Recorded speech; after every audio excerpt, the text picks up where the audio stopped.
काकू ये सब तो बहुत गंदा है। मस्त मस्त। करिश्मा, तू शादी के बाद इस घर में कुछ नहीं लेकर आई, कोई बात नहीं, लेकिन कम से कम अपना दिमाग तो साथ में ले आती।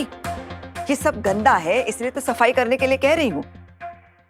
पर वही सफाई तो आज आपने सही के दिमाग, ब्रेन, मस्तिष्क की कर दी। बाप रे, मुझे तो विश्वास नहीं हो रहा, इतना कुछ सुना दिया आपने उसको। विश्वास तो उस लड़के को भी नहीं हो रहा होगा कि आज फिर से उसे इस घर में उसकी असली जगह बता दी गई।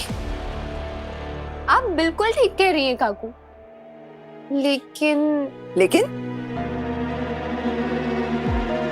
लेकिन क्या? लेकिन आपने विराट दादा और सई भाभी से जो मांग की है ना, मुझे तो नहीं लगता वो इतनी आसानी से मानने वाले हैं। मैं ठीक कह रही हूँ ना पतलिका भाभी?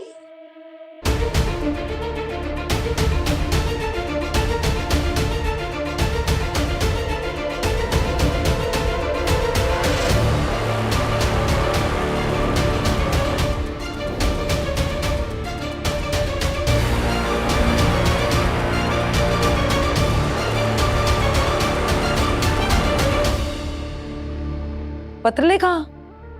तुझे क्या हो गया? तू क्यों चुप खड़ी है? कहीं सही को कही हुई बातों का तुझे पूरा बैड खराब तो नहीं लग रहा? मैं तो बहुत खुश हूँ कि बड़ी मामी ने सही को इतना सुनाया, लेकिन उसे विराट के कमरे में वापस शिफ्ट होने के लिए कहने की क्या जरूरत थी? और इतना ही काफी नहीं था जो उसे इस घर का वारिस भी मांग लिया। वो सही तो अंदर ही अंदर कितना खुश हो रही होगी। पत्रलेखा, नहीं सुना ली मामी। मुझे बुरा क्यों लगेगा? वैसे भी बड़ी मामी जो करती है वो ठीक ही करती है, और वो लड़की इसी लायक है। और बड़ी मामी को उसके साथ वैसे ही बर्ताव करना चाहिए जैसे वो शुरू में किया करती थी। That is it. वैसे ही ना, जैसे काकू ने पिछले महाभोज में सई भाभी के साथ जो बर्ताव किया था, लेकिन इस गणेश विसर्जन पर तो बेचारी आई के साथ वैसा बर्ताव हो गया। सई भाभी की वजह से आई मसाले पीसती पीसती खुद पीस गई थी। करिश्मा, हर बार उस बारे में बात करना इम्पोर्टेंट, आवश्यक, जरूरी है। लेकिन जिस बात को याद करके सुकून मिलता है, बात याद कर लेनी चाहिए। कुछ बोला तूने? कुछ नहीं आई, मैं तो बस यही कह रही थी कि बहुत बुरा हुआ आपके साथ। वो ना, सुनाली, बीती बातें भूल जा। मैं तुझसे वादा करती हूँ कि आइंदा इस घर में तेरे साथ वैसा कभी नहीं होगा। खरच? लेकिन बड़ी मामी, मुझे एक बात समझ नहीं आई, आपने सई और विराट को एक कमरे में जाने के लिए मजबूर क्यों किया? सई उसके कमरे में रहे या फिर विराट के कमरे में, उससे क्या फर्क पड़ता है? और आपने तो उनसे बच्चों की डिमांड भी की है। फर्क पड़ता है पत्रलेखा। सई को लगता है कि वो इस घर की अनोखी बहू है। उसे लगता है कि वो घर के किसी भी सदस्य का इस्तेमाल कर सकती है और कोई उसे कुछ नहीं कहेगा।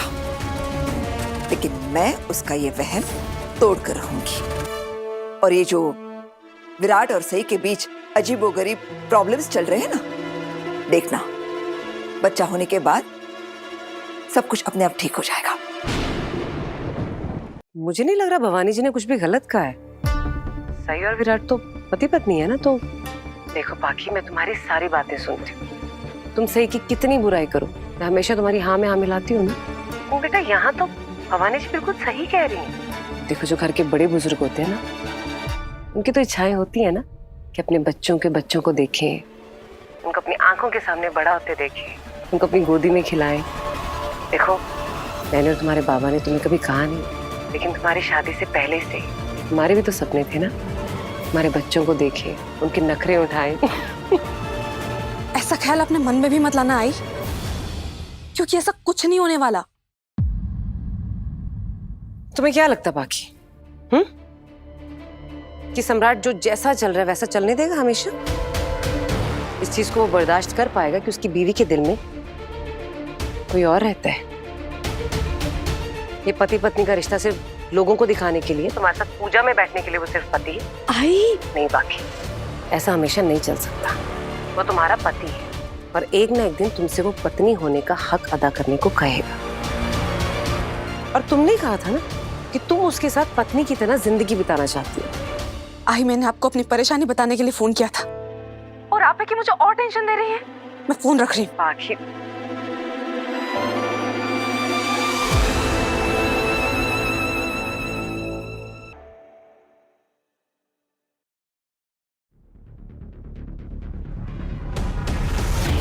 चलो अच्छा है सम्राट सो गया, वरना फिर से शुरू हो जाता। पत्र लिखा, हमें इस रिश्ते को आगे बढ़ाना चाहिए। एक तो बड़ी मामी की बात सुनकर वैसे ही सुबह से मेरा दिमाग खराब है।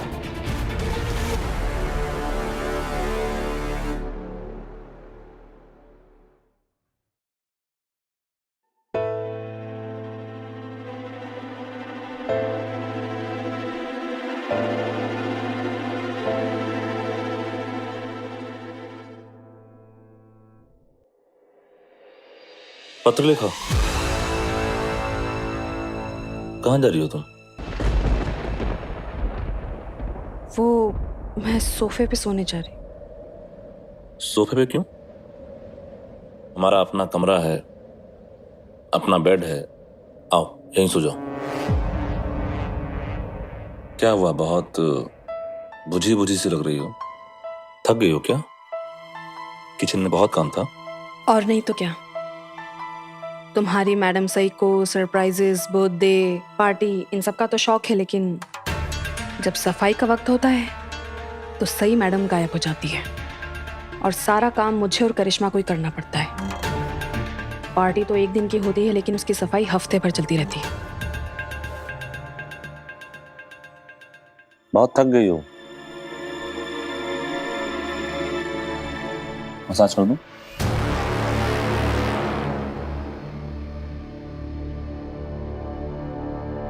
नहीं सम्राट, थैंक यू। क्या हुआ?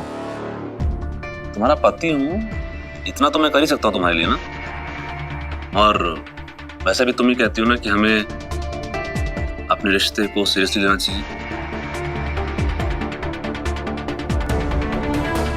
सम्राट, हम उस बारे में बाद में बात करेंगे, ठीक है? नहीं पत्र लिखा, मुझे लगता है हमें इस बारे में आज ही बात करनी चाहिए। तुमने देखा नहीं कैसे बड़ी मामी ने आज विराट को चौहान खानदान को एक वारिस देने के लिए कहा। उन्होंने मुझसे ये मांग नहीं की क्योंकि मैं इस खानदान का बेटा नहीं, लेकिन मैं अपनी आई का बेटा तो हूं ही ना। जरा सोचो पत्र लिखा, क्या मेरी आई के सपने नहीं होंगे कि वो हमारे परिवार को आगे बढ़ता हुआ देखे, अपनी गोद में हमारा बच्चा खिलाए। एंड आई एम श्योर तुम्हारे आई बाबा यही चाहते होंगे कि उन्हें भी कोई नाना नानी कहे।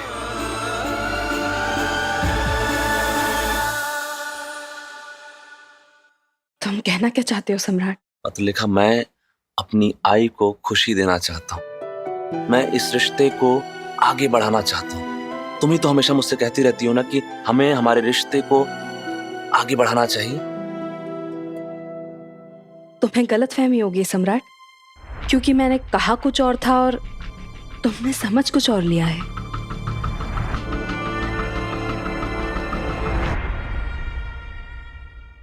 लेकिन अब जो मैं तुमसे कहने जा रहा हूं उसे समझने में तुमसे कोई भूल नहीं होगी पत्र लिखा। मैं हमारे रिश्ते को एक ऐसे मुकाम पर लेके जाना चाहता हूं जहां असल मायने में पति और पत्नी एक हो जाते हैं।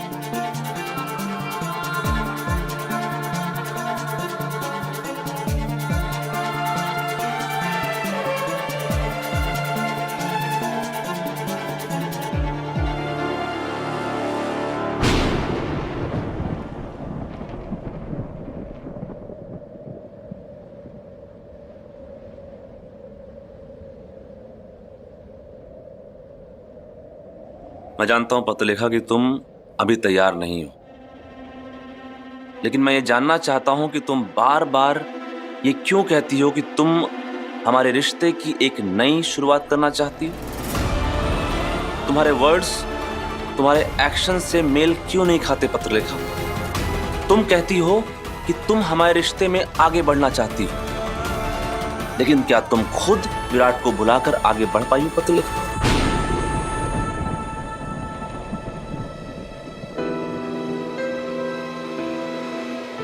क्योंकि तुम आज ही विराट और सई के दोबारा एक कमरे में रहने की बात को सुनकर ही परेशान हो गए थे। ऐसा कुछ नहीं सम्राट, तुम्हें बस गलतफहमी हो रही। हाँ तो ठीक है, तुम मुझे सीधे सीधे जवाब दे दो ताकि गलतफहमी का कोई चांस ही ना रहे। तुम्हारा आखिरी जवाब क्या है पत्रलेखा? क्या तुमने मुझे अपने पति के रूप में स्वीकार कर लिया है या अभी भी तुम्हारे मन में कुछ और चल रहा है? पत्रलेखा, अभी ना तुम खुद आगे बढ़ पाई हो और ना ही इस रिश्ते को आगे बढ़ाना चाहती हो।